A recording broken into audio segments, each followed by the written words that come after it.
Dear students, welcome all of you. We are meeting again, and in this last semester of yours, and this is the first lecture in the series that will run over covering the concepts of human rights.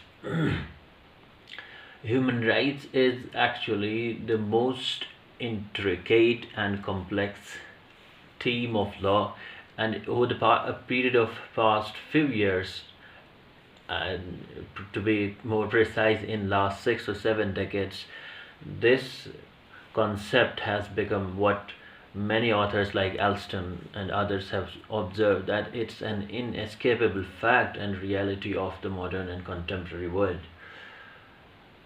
So we will try in this lecture to get an overview of the syllabus and the modules that we are going to cover over the period of the next few lectures, and uh, we will try to touch upon the nuances of human rights and the discourses revolving them.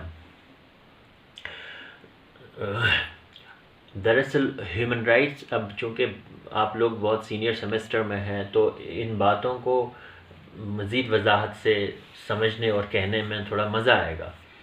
और अच्छी बात यह है कि discourse और discussion थोड़ा आसानी से हो जाता।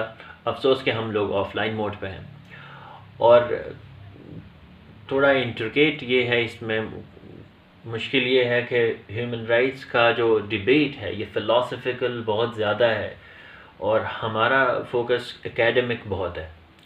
सो एक्चुअली हम academic, we will stick to the academic part. इसमें हमें सिलेबस कवर करना है, कुछ इंपॉर्टेंट पोर्शंस कवर करने हैं, और कुछ उसका एकेडमिक से भी आगे का पार्ट है। सो बीच बीच में उसकी तरफ हम टच करते जाएंगे। Let's start with the human rights debate. Human rights, actually, over the period of last 2 or 3 centuries, uh, the history of humanity has turned upside down, or because means and methods of you know by this adopted by the states, and the instrumentalities to deal with the subjects, and dissent and forces rising within and coming from the national frontiers outside that, those all means and methods have become fulminating in character. In यानी कि कई सदियों से पिछली ये हुआ कि जो डिबेट्स हैं ह्यूमन राइट्स के, वो ज़्यादा उनको चिंगारी मिल गई, और ह्यूमन राइट्स से मिलती जुलती और कंफ्यूज कर देने वाली टर्म्स कुछ हैं। तो अभी देखिए, हम इजीली आज शुरू करते हैं ह्यूमन राइट्स का ये डिस्कोर्स। ह्यूमन राइट्स से रिलेटेड जो पहला थीमेटिक इशू है वो है ह्यूमन राइट्स। और ह्यूमन राइट्स को एक ह्यूमन राइट्स रिजीम है बाकायदा पूरी, यानी एक सिस्टम है ह्यूमन राइट्स को इम्प्लीमेंट करने का, और हम उसको डेजिग्नेट कर दे रहे हैं डिस्कशन के लिए ह्यूमन राइट्स लॉ। तो ये एक ब्रांच है अलग से ह्यूमन राइट्स लॉ। अच्छा, क्या ये इंटरनेशनल लॉ का पार्ट है? तो एकेडमिकली अगर हम येस बोल दें तो आंसर सही है, मगर जो ह्यूमन राइट्स के बड़े बड़े प्रोपोनेंट्स हैं और फ्लैग बेयरर्स हैं, वो इसको इंटरनेशनल लॉ का पार्ट मानने से मना कर दे रहे हैं, बिकॉज ऑफ द रीज़न कि कैल्सन ने जब ये टर्म इंटरनेशनल लॉ दी, इस इंटरनेशनल में इट्सेल्फ सब्जेक्ट की अहमियत ही ख़त्म हो गई। यानी जो सब्जेक्ट है, सिटीज़न है, इंडिविजुअल है, उसको इम्पोर्टेंस नहीं है। ऐसा लग रहा है इंटरनेशनल वर्ड्स में कि international, when we say international law, we mean that nations are transacting amongst each other. और फिर then comes into play the concept of monistic and dualistic theory. आपको याद होगा ट्राइपलन एंड ज़ेलोटी की थ्योरी आपने इंटरनेशनल लॉ में पढ़ी होगी, कि मोनिस्ट्स ये कहते हैं कि there is only one legal system, और डुअलिस्ट्स कहते हैं there are two legal systems, एक म्यूनिसिपल है, एक इंटरनेशनल है। और फिर इन ड्यूलिस्ट में भी कई सारों का अप्रोच ये है कि साहब कॉन्सेप्ट ऑफ सॉवरेनिटी है और मुल्क अपने डोमेन में सॉवरेन है, तो वो लॉ जैसा चाहेगा इम्प्लीमेंट करेगा, बनाएगा। अगर उसकी मर्जी है तो इंटरनेशनल लॉ रिजीम में से कोई लॉ ऑप्ट भी कर लेगा, कहीं छोड़ भी देगा। और आजकल दुनिया की हिस्ट्री ऐसी है, most of the nations choose to do that in the name of reservations to the treaties. तो एक तो है ह्यूमन राइट्स लॉ, इसके करीब करीब एक टर्म और आती है, वो है ह्यूमैनिटेरियन लॉ।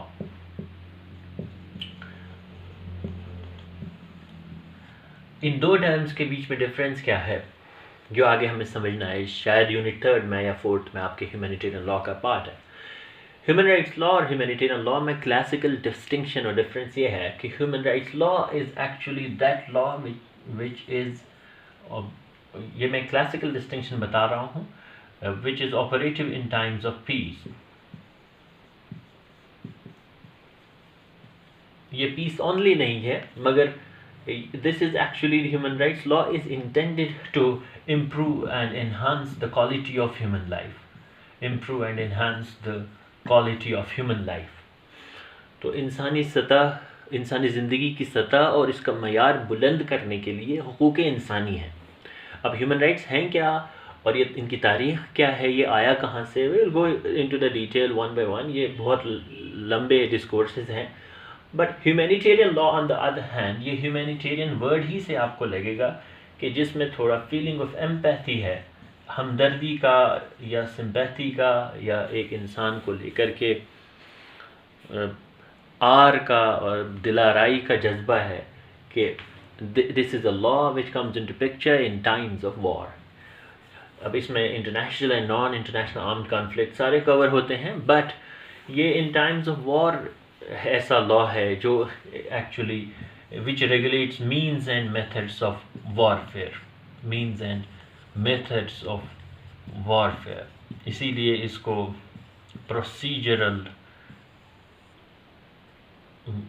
प्रोसीजर्स भी कहते हैं, वॉरफेयर। ये actually it restricts the use of force, ये यूज़ ऑफ फोर्स। अब जंगें बिल्कुल ही ना हो या use of force total absent हो, ये पॉसिबल नहीं है।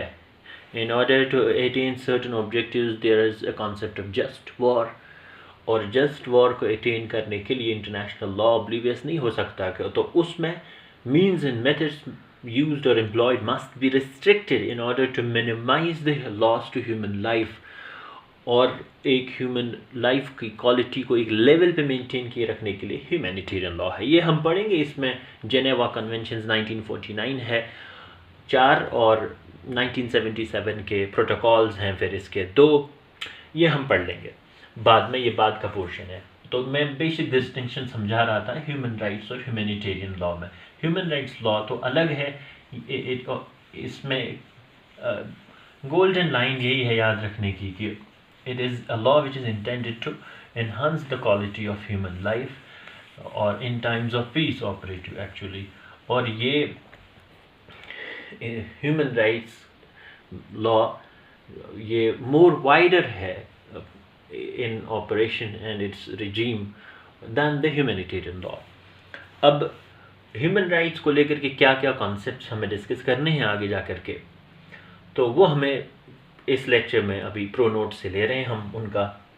ह्यूमन राइट्स में जो बेसिक चैलेंज है वो है डेफिनेशन का पहला, कि how do we define human rights. तो ह्यूमन राइट्स की डेफिनेशन को लेकर के there is no unanimous actually platform जहाँ पे ऑथर्स या कमिटी ऑफ नेशंस आज तक आ पाई और इसके फाइन कैनन्स जो है इस्टेब्लिश कर दिए। चूँकि यूनाइटेड नेशंस का चार्टर और यूनाइटेड नेशंस का UDHR जो है, ये दो जो है UN चार्टर और UDHR itself, universal declaration of human rights, ये दो बड़े इंस्ट्रूमेंट्स हैं ह्यूमन राइट्स को लेकर के, और यही से थ्रेशहोल्ड हुआ, शुरू हुआ post world war, second world war regime में, एरा में ह्यूमन राइट्स का डिस्कोर्स थोड़ा सा इसने शिफ्ट कर दिया अपना डिस्कोर्स को। और तो यहाँ से हम हिस्ट्री की तरफ चले जाते हैं। तो क्या ह्यूमन राइट्स जो है आज ही आए हैं, पहले नहीं थे? तो ह्यूमन राइट्स की डिबेट में ये भी एक इम्पॉर्टेंट है कि एवोल्यूशन कहाँ से हुआ ह्यूमन राइट्स का। अब चूँकि अगर आप देखेंगे ह्यूमन राइट्स में, some authors opine कि most of them write that कि ये मैग्ना कार्टा से शुरू हुआ इसका एलिमेंट, जहाँ इंसानों ने इंसानों के हुकूक समझने शुरू कर दिए, Magna Carta. But some trace it back even prior to that, जिसमें बेबीलोनिया को जब कॉन्कर किया साइरिल द ग्रेट ने, तो साइरिल सिलेंडर उसने एक बनाया, और उस सिलेंडर पे जब उसने गुंदवाया कि जो जितने भी कैप्टिव्स थे, जो कैदी होकर आए थे, वो आज़ाद कर दिए। और आज़ाद करने के बाद उस पर सिलेंडर पे नस्ब करवाया कि जो जिस मज़हब को चाहे इख्तियार करे वो, और सारे जो है वो उनके इख्तियार है वो। तो ये हिस्ट्री और एवोल्यूशन बहुत ज़्यादा कॉम्प्लेक्स है, हिस्ट्री को भी कवर करना है। थर्ड इज़ एक्चुअली ये जो मोर इम्पॉर्टेंट चैलेंज है वो है कंटेंट ऑफ ह्यूमन राइट्स। कि कंटेंट ऑफ ह्यूमन राइट्स क्या है, कि किस क्वालिटी का राइट चाहिए हमें। जैसे राइट टू वाटर है और सारे लोग पानी पी रहे हैं, बट राइट की क्वालिटी क्या है? क्वालिटी ये है right to clean and safe drinking water. अगर ये क्वालिटी ऑब्जर्व की जाती तो ऐसा नहीं होता कि पूरे गांव को हेपेटाइटिस हो गया because of the rusty pipe supplying water to them, और द पर्सन्स जिनको इसकी रिस्पॉन्सिबिलिटी है वो इनको देख नहीं रहे हैं। So quality of rights, there is right of roads, but roads free from potholes, जिस पे आपकी गाड़ी चल के ख़राब ना हो। तो राइट अट्रैक्ट्स राइट, ये आपने अभी हम इसमें जाएंगे डिस्कोर्स ऑफ राइट में।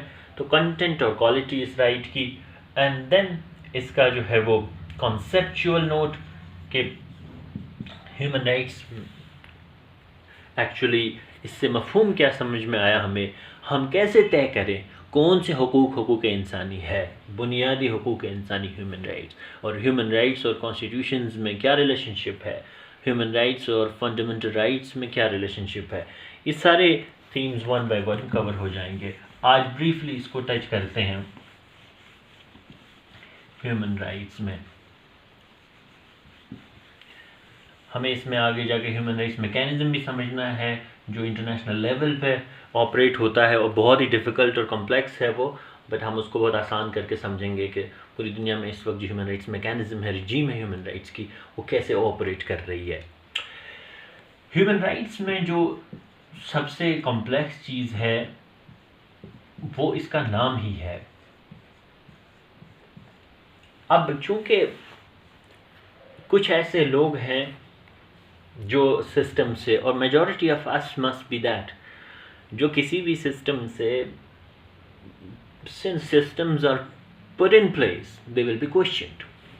अब फॉर एग्जांपल आपके पास पंखा नहीं है सर्दी लेने के लिए, ठंडी हवा लेने के लिए, गर्मी से हिफाजत के लिए, तो पहले सवाल ये है कि पंखा होना चाहिए कि नहीं होना चाहिए। अब जब पंखा आएगा तो पंखे की क्वालिटी पे दूसरा सवाल खड़ा हो जाएगा, पंखे के ब्रांड पे तीसरा सवाल, पंखे के कलर पे, पंखा हवा ज़्यादा दे रहा है कि कम दे रहा है, कोने में हवा आ रही है कि नहीं आ रही है, ऑल दीज क्वेश्चंस कम। तो ह्यूमन इंसानों की एक टेंडेंसी है when a mechanism is put in place, जो इंसानों को फ़ायदा नफ़रसानी के लिए मुकर्रर किया जाए, तय पाए, तो इंसान उस पर सवाल खड़ा करते हैं।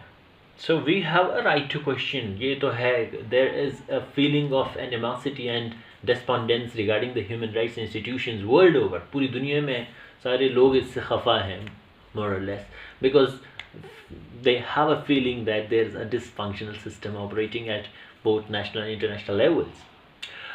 लेकिन that doesn't mean that there should not be any system at all, or that doesn't mean that a system should be thrown out with, जैसे कहते हैं कि throw baby out in the bathwater. ये we can improve and revitalize the systems. So इसके लिए system को समझना ज़रूरी है। तो human rights में जो basic paradox है covering this theme is that it is human rights. ये इंसानों के हुकूक है, और देने किसे हैं, रिकॉग्नाइज कौन करेगा इसको, वो भी ह्यूमन है। और देगा किसे, इसे फैसिलिटेट कौन करेगा, फैसिलिटेशन भी वो भी इंसानों को, और उसमें सेटिस्फैक्शन किसका होना चाहिए कि साफ सही मिला राइट, वो भी ह्यूमन है।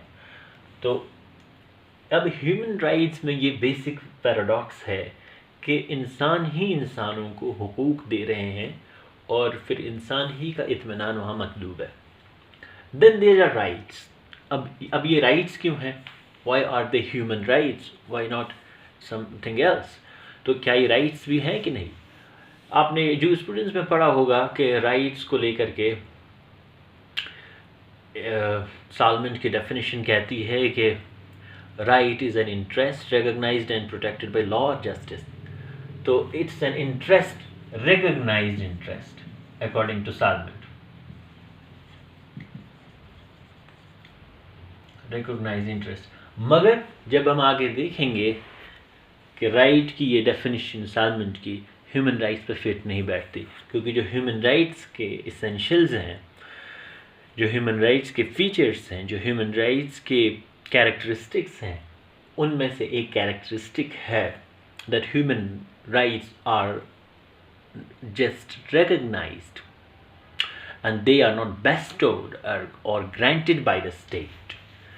तो सालमेंट की डेफिनेशन में एलिमेंट है इसका कि लॉ रिकॉग्नाइज कर रहा है राइट्स को। ह्यूमन राइट्स की बेसिक चीज़ यही है।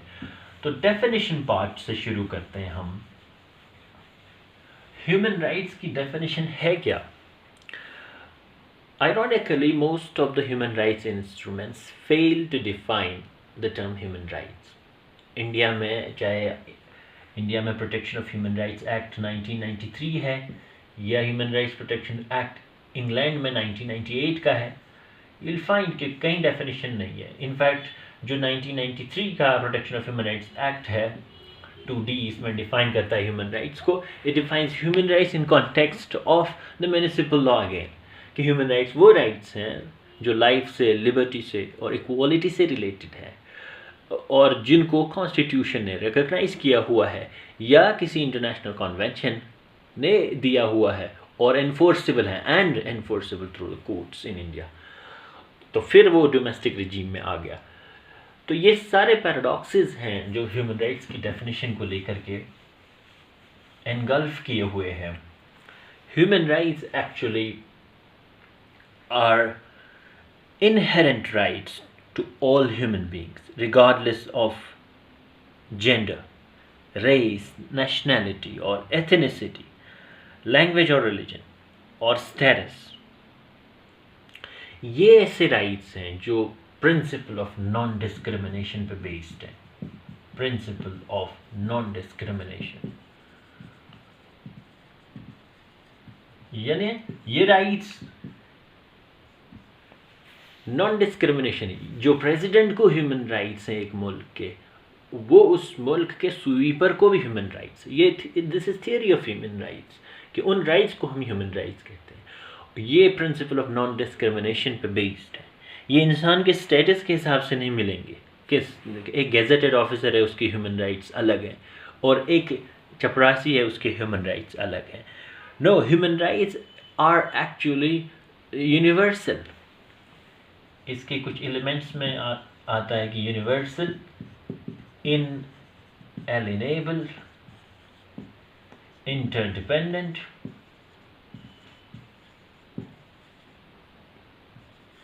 इंटरडिपेंडेंट से मुराद ये है कि एक राइट दूसरे राइट को फैसिलिटेट करता है। जैसे एलन ने कहा राइट स्प्रिंग्स फ्रॉम राइट, एक राइट दूसरे राइट से निकलता है। आपने एक लीगल डिक्टम पढ़ा होगा अब तक किसी न किसी सेमेस्टर में, जो कि कॉमन लॉ और इक्विटी का एक प्रिंसिपल है। When you have a right you shall have a means to vindicate it. महज राइट काफ़ी नहीं है, राइट इसलिए राइट को पुल करता है। For example, if you have a right to buy a car you should have a right to drive it, और इतना ही नहीं, you should have a right to buy petrol और फ्यूल फॉर इट। और इससे एक और राइट, ये राइट्स एक दूसरे को पुल करते रहेंगे। You should have also right to repair it if it gets broken down. इस तरह राइट को पुल करता है। तो ह्यूमन राइट्स सारे इंडिपेंडेंट, इंटरडिपेंडेंट हैं। इंडिपेंडेंट नहीं, इंटरडिपेंडेंट है। यानी कि ऐसा नहीं हो सकता कि आप इंसान का राइट टू लाइफ कह रहे हैं कि मिल गया तुम्हें और freedom of speech and expression छीन लिया। ऐसा नहीं हो सकता, क्योंकि freedom of speech and expression अगर किसी इंसान का छिन गया, उसमें सीधा राइट टू लाइफ को क्वालिटी ऑफ लाइफ इफेक्ट हो गई। किसी इंसान की प्राइवेसी असरअंदाज हो गई तो राइट टू लाइफ असरअंदाज हो गया सीधा। So these all rights are interdependent और इनएलिनेबल है, ये ग्रांटेड नहीं है। दीज आर नॉट बेस्टोड और ग्रांटेड बाय द स्टेट और गवर्नमेंट और एनीबॉडी एट ऑल। ये ह्यूमंस को, every human being possesses them by virtue of being human. वो इंसान है इसलिए उसको हुकूक इंसानी मिलने चाहिए, इर्रेस्पेक्टिव ऑफ द स्टेटस, जिस स्टेटस से भी बिलोंग कर रहा हो, जिस भी मर्तबे रुतबे का है, जिस लैंग्वेज और एथनिसिटी का है, जिस भी नेशनैलिटी का है। ये नहीं कि आप जो है उसको श्रीलंका में ये राइट देंगे और बर्मा में नहीं देंगे, या अमेरिका में दे देंगे और स्कैंडिनेवियन नेशंस में नहीं देंगे। ये ह्यूमन राइट्स ये यूनिवर्सल है, हर जगह मिलेंगे और irrespective of the nationality and gender. इसमें अब जैसे राइट्स हैं कई सारे, फ्रीडम फ्रॉम टॉर्चर है और राइट टू वर्क है, राइट टू एजुकेशन है और इसी तरह freedom of opinion and expression है। ये सारी ह्यूमन राइट्स हैं। अब इंटरनेशनल लॉ कैसे राइट्स को, इन राइट्स को रिकॉग्नाइज आइडेंटिफाई करता है वो तो हम बाद में डिस्कस कर लेंगे, मगर अभी हम कॉन्सेप्चुअल नोट ले रहे हैं ह्यूमन राइट्स का कि ह्यूमन राइट्स को लेकर के जो रिवॉल्विंग कॉन्सेप्ट्स है उनमें क्या क्या आता है। तो human rights actually are universal, inalienable and interdependent rights. इसकी यूनिवर्सैलिटी पे आगे बहस होगी कि क्या यूनिवर्सल है कि नहीं है।